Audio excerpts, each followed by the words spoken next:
नजाकत और शराफत के लिए मशहूर शहर, वही लखनऊ जहां घर की खिड़कियों से इत्र की खुशबू आती है और अदब की मिसालें दी जाती हैं। लेकिन अब इस तहजीब के शहर में बेटियों की चीखें सुनाई देती हैं, सन्नाटे में लिपटी हुई, डर और बेबसी से भरी हुई। क्या यही बदलते उत्तर प्रदेश का चेहरा है? कुर्सी रोड से बर्लिंगटन तक का छोटा सा सफर था। क्या पता था कि रिक्शा नहीं, चलती हुई वहशत में बैठी है वो लड़की। सड़क पर दौड़ता ई रिक्शा और उसके भीतर नर्क की दौड़ लगाते 4 दरिंदे। जब वो लड़की चिल्लाई रोको, तो गाड़ी नहीं रुकी, जमीन रुक गया।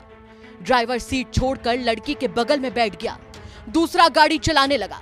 रिक्शा ड्राइवर जबरदस्ती लड़की का मुंह दबाने लगा ताकि वो चीख न सके। पीड़ित लड़की ने अपनी इज्जत बचाने के लिए चलते ई रिक्शे से कूदना मुनासिब समझा और अपनी जान की परवाह किए बिना वो कूद गई। जी हाँ, वो कूद गई। खून से लथपथ बेटी जमीन पर गिरी और किसी तरह खुद को संभाला। इस घटना के बाद हम बस एक ही बात कहना चाहते हैं कि सरकार, हमें नहीं चाहिए वो स्मार्ट सिटी जिसमें बेटियां खुद को सुरक्षित न महसूस करें। वाह री सरकार, वाह! क्या खूब तरक्की कर ली है हमने। अब लड़कियों को सेल्फ डिफेंस की जरूरत नहीं, सीधा स्टंट करने की ट्रेनिंग लेनी चाहिए। चलते रिक्शे से कूदो और साबित करो कि तुम यूपी की नारी हो, जो अगर इज्जत नहीं बचा पाई तो कम से कम अपनी लाश सरकार की उपलब्धियों पर फेंक दो। अब चलिए आपको उस लड़की की कहानी बताते हैं जो नर्सिंग की पढ़ाई करने के लिए घर से निकली थी ताकि मरीजों का इलाज कर सके। लेकिन उस बेटी को इस बदबूदार, बजबजाती, सड़ी गली मानसिकता के बारे में कहां ही पता था। कहानी शुरू होती है एक ई रिक्शा से जिसमें बैठकर वो लड़की घर जा रही थी। आरोप है कि रिक्शे में बैठे 4 दरिंदे अचानक अश्लील हरकत करने लगे। लड़की चिल्लाई रोको रोको, लेकिन उसकी चीख किसी ने नहीं सुनी।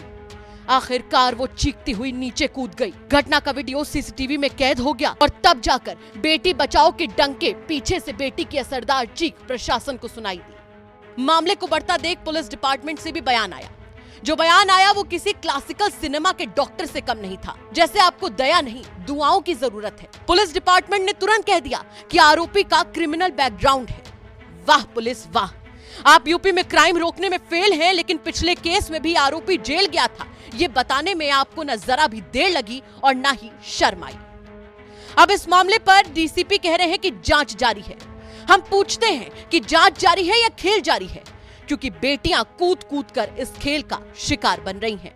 डंबा थाने में एक पीड़िता द्वारा प्रार्थना पत्र 19/5 को देकर के अभियोग पंजीकृत कराया गया कि एक ई रिक्शा चालक और उसके अन्य साथियों द्वारा उससे अश्लील हरकत की गई, वो मारपीट किया गया।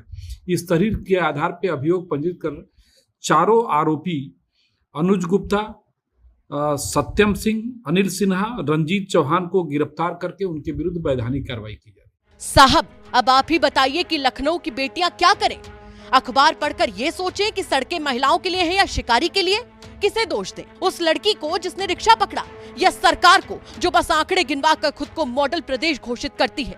लोग पूछ रहे हैं कि साहब मुस्कुराएं कि लखनऊ में है, या संभल जाएं कि अगली हो सकती है हमारी बहन। अगर बेटियां अपने लहू से ही अपने लॉ एंड ऑर्डर की किताब लिखेंगी तो शांति के लिए दिए नहीं जलेंगे, मशालें जलेंगी।